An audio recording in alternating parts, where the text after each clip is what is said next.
नमस्कार, आपका स्वागत है। मैं मनीष शरण। देवेंद्र यादव सबसे कम उम्र के न सिर्फ विधायक हुए, बल्कि जब वो मेयर रहे तब भी वो काफ़ी चर्चा में रहे थे। कोल लेवी घोटाले मामले में हाईकोर्ट में ऑलरेडी उनका एक मामला चल रहा है। ऐसे चर्चित चेहरे जो कि काफ़ी विवादों में भी रहे हैं और काफ़ी नाम जिनका रहा है, जिनके नाम पे कई जो है कीर्तिमान कांग्रेस ने स्थापित किए हैं, वैसे नेता के बचाव में अटल श्रीवास्तव सामने आ चुके हैं। देवेंद्र यादव के खिलाफ जो पुलिस की कार्रवाई हो रही है, आज आपने चर्चा करते हुए 17 अलग अलग बिंदुओं पे डिफेंस किया है उनको। क्यों ऐसा लग रहा है कि जो कांग्रेस के नेता हैं, इंक्लूडेड देवेंद्र यादव, बाकी सारे लोग भी जो है वो लगातार काउंटर किए जा रहे हैं, और सरकार की क्या मंशा होगी इसके पीछे?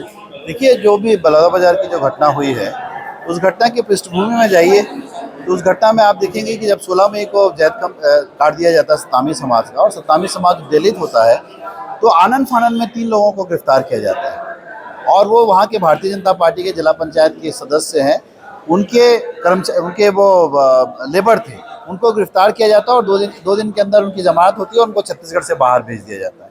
जब ये बात तामी समाज के लोगों को पता चलती है कि आनन फानन में किसी को भी मुस्लिम बनाया गया, वो दलित होता है, वो जांच की मांग करता है, वो कलेक्टर के पास जाता है, वो नेताओं के पास जाता है, पर भारतीय जनता पार्टी की गूंगी बहरी सरकार समाज की इस मांग को नहीं अनसुनी करके, और इस मामले को जब देखा कि कहीं सुनवाई नहीं हो रही, तो समाज ने एक बड़ा आह्वान किया कि सभी लोग बलौदाबाजार में इकट्ठा होंगे। देवेंद्र यादव भी जो है बहुत साफ छवि के हैं नहीं। कोल लेवी घोटाला मामला उनके ऊपर पहले ही चल रहा है, ईडी की कार्रवाई हो रही है। लगातार जो है कानून के साथ सहयोगात्मक रवैया रखने के बजाय वो बोलते हैं अगर पुलिस चाहिए तो मेरे घर आ जाए, मैं नहीं जाऊंगा उनके पास। देखिए, उन्होंने ठीक कहा, क्योंकि वो चुने हुए प्रतिनिधि है, जनता ने उनको चुन के भेजा है। इस लोकतंत्र में जनता सर्वोपरि होती है। भारतीय जनता पार्टी के पास तो सब हथियार है, चाहे वो सीबीआई का हो, चाहे ईडी का हो, चाहे पुलिस का हो, चाहे सेना का हो। वो सब तरीके का दुरुपयोग करके किसी भी राजनीतिक पार्टी को खत्म करना चाहती है। इसका उदाहरण है आप पार्टी के मुख्यमंत्री, चुने हुए मुख्यमंत्री जिन्होंने 70 में से 67 सीट जीती, उनको 3 महीने से जेल में रखा हुआ है। उनके उप मुख्यमंत्री को 2 साल से जेल में रखा हुआ है। झारखंड के मुख्यमंत्री सोरेन साहब को उन्होंने 3 महीने तक जेल में रखा था। भारतीय जनता पार्टी का चरित्र यही है, इस देश में कहीं ना कहीं अराजकता लानी चाहती है, धर्म के नाम पर देश को बांटना चाहती है, और इनके खिलाफ जो भी आवाज़ उठाएगा उसको ईडी की कार्रवाई करके, सीबीआई की कार्रवाई करके, पुलिस की कार्रवाई करके उसको फंसाने की कोशिश होगी। इसलिए देवेंद्र यादव ने कहा इस पूरे मामले में गृह मंत्री की क्या भूमिका होगी? क्योंकि जब दुर्ग में एक घटना हुई थी, जब एक यादव का गला काटा गया था, तब भी देवेंद्र यादव ने कहा था कि इस मामले में न्यायिक जांच होनी चाहिए। कहीं जो गृह मंत्री हैं वो रिवेंज तो नहीं ले रहे हैं? देखिए, जो आप घटना बोल रहे हैं वो कवर्धा जिले की घटना है। वहाँ साधराम यादव की सरेआम कत्ल कर दिया गया था, जिसमें चूंकि वो साधराम यादव का कत्ल हुआ था और देवेंद्र यादव जी विधायक थे, समाज के लोगों ने वहाँ बुलाया, वो वहाँ भी जाकर उन्होंने आंदोलन किया। तो कहीं ना कहीं ये रिवेंजफुल, एक विद्वेषपूर्ण यहाँ के गृह मंत्री जी, चूंकि वो शर्मा है, इसलिए वीरेंद्र जांगड़े, कवर्धा का जो सतामी समाज का हमारा छत्तीसगढ़ प्रदेश कांग्रेस कमेटी का सचिव है, उसके ऊपर डकैती लगा दी गई। हमारे बिलासपुर के ब्लॉक कांग्रेस कमेटी के पूर्व अध्यक्ष तैयब हुसैन, उनके ऊपर आत्महत्या करने का मामला था। ये लगातार बदलापुर की राजनीति कर रहे हैं, और इनका लगातार यही काम है कि किसी भी तरीके से इस छत्तीसगढ़ की शांत और के बीच में कहीं ना कहीं हलचल मचाई जाए और सांप्रदायिक दंगे भड़काए जाए, क्योंकि वो उपज ही सांप्रदायिक दंगे की। आज वो विधायक बने तो केवल सांप्रदायिक दंगों के कारण वो विधायक बने, लोगों की भावनाओं के साथ खेल के विधायक बने, इसलिए वो पूरे प्रदेश को कवर्धा बनाना चाहते हैं। ये बहुत महत्वपूर्ण सवाल है जो है कांग्रेस लीडर अटल श्रीवास्तव उठाते हैं, गृह मंत्री की जो कार्रवाई है उस पर भी और उनके नियत पर भी। हम एक पूछना चाहते हैं कि सतनामी समाज से ही देखा था कि पिछले बार एक उनकी भतीजी थी, वो किसी कम्युनिटी में जो है सतनामी समाज में जाकर शादी कर ली थी।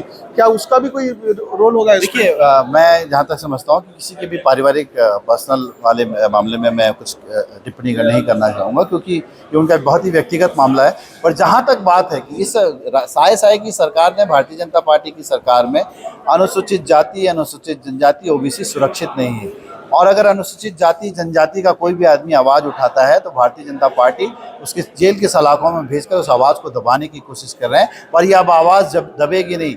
हम कांग्रेस के लोग, सब कांग्रेस के विधायक, हमारे सभी नेतागण देवेंद्र यादव के साथ खड़े हैं, और इस ओबीसी नेता के खिलाफ जो भी षड्यंत्र भारतीय जनता पार्टी ने लगातार बहुत सारी धाराएं लगा के किया है, और एक भी साक्ष्य बताने को तैयार नहीं है। आपने बीजेपी के कुछ लीडर पर भी आरोप लगाए हैं, जो लोकल लीडर है वहाँ, जिला अध्यक्ष, उस तरह के, उनकी भूमिका कैसी रही? वहाँ के जिला अध्यक्ष सनम जांगड़े उस घटना पे मौजूद थे। क्या भारतीय जनता पार्टी की पुलिस ने उससे कभी बात की? वहाँ किसने भाषण दिया, उसके ऊपर कोई कार्रवाई हुई, उसको नोटिस हुआ कि आप सब, केवल नोटिस कांग्रेस के लोगों को, केवल सतनामी समाज के उस निर्दोष लोगों को जो कि समाज के बुलावे पे वहाँ गए थे, उनको गिरफ्तार किया जा रहा है। 178 लोगों को अभी तक गिरफ्तार हो चुकी है। और 250 लोग जो कि नागपुर से आए थे, वो लोग कौन थे, कहाँ से आए थे, कहाँ, कौन से ट्रेंड लोग थे जिनको दंगे फैलाने के लिए यहाँ भेजा गया था? यही तो प्रश्न चिन्ह है कि एसपी के हाथ किसने बांधे, एसपी के पास किसका कॉल डिटेल एसपी की निकाली जाए कि एसपी के पास किसका फोन गया था जिसके कारण एसपी ने पुलिस फोर्स को रोक दिया और आगजनी की घटना को अंजाम होने से नहीं रोक पाए। जिस बिल्डिंग में आग लगी थी वहाँ जो दस्तावेज जले थे वो राजस्व के थे, ना कि जो है आदिवासी विभाग के। तो क्या लग रहा है कि आगजनी की घटना भी सुनियोजित तरीके से हुई थी? देखिए, इसके पीछे बहुत बड़ा षड्यंत्र है। कहीं ना छत्तीसगढ़ की शांत फिजा को डिस्टर्ब करने की कोशिश भारतीय जनता पार्टी षड्यंत्र पूर्वक कर रही है। और ये हमारे यहाँ जो हमारा आपस में जो बाबा गुरु घासीदास जी का मन के एक समान का नारा, उसको बिखेरने की कोशिश कर रही है भारतीय जनता पार्टी। और इसमें केवल कांग्रेस के ऊपर बढ़ने की कोशिश कर रही है। कांग्रेस का और भी कोई भी नेता वहाँ पे नहीं गया था, क्योंकि किसी को बुलाया नहीं गया था। हमारे भाटापारा के विधायक नहीं गए, हमारे बाजू के विधायक नहीं गए, क्योंकि जिनको बुलाया गया था वही समाज के कार्यक्रम में जाएगा। पर देवेंद्र यादव छत्तीसगढ़ के नेता है, वो यूथ कांग्रेस इसका क्या फर्क पड़ेगा नगरीय निकाय चुनाव में, क्योंकि अब तो सरकार के खिलाफ खुल के आप सामने आने लगे? चुनाव अपनी जगह है। हम हमारे चुने हुए विधायक के खिलाफ जो कार्रवाई हो रही है उसकी पुरजोर लड़ाई हमारे सभी नेताओं के निर्देश पर हम लोग लड़ेंगे और इसको खाली नहीं जाने देंगे। तो आप थे अटल श्रीवास्तव, जिन्होंने बीजेपी के खिलाफ न सिर्फ सवाल उठाए हैं बल्कि ये भी मांगा है कि अगर इस पूरे मामले में निष्पक्षता से जांच कार्रवाई नहीं होती तो सड़कों की लड़ाई कांग्रेस लड़ने को तैयार है। कैमरा पर्सन इम्तियाज के साथ मनीष शरण, छत्तीसगढ़ तक, बिलासपुर।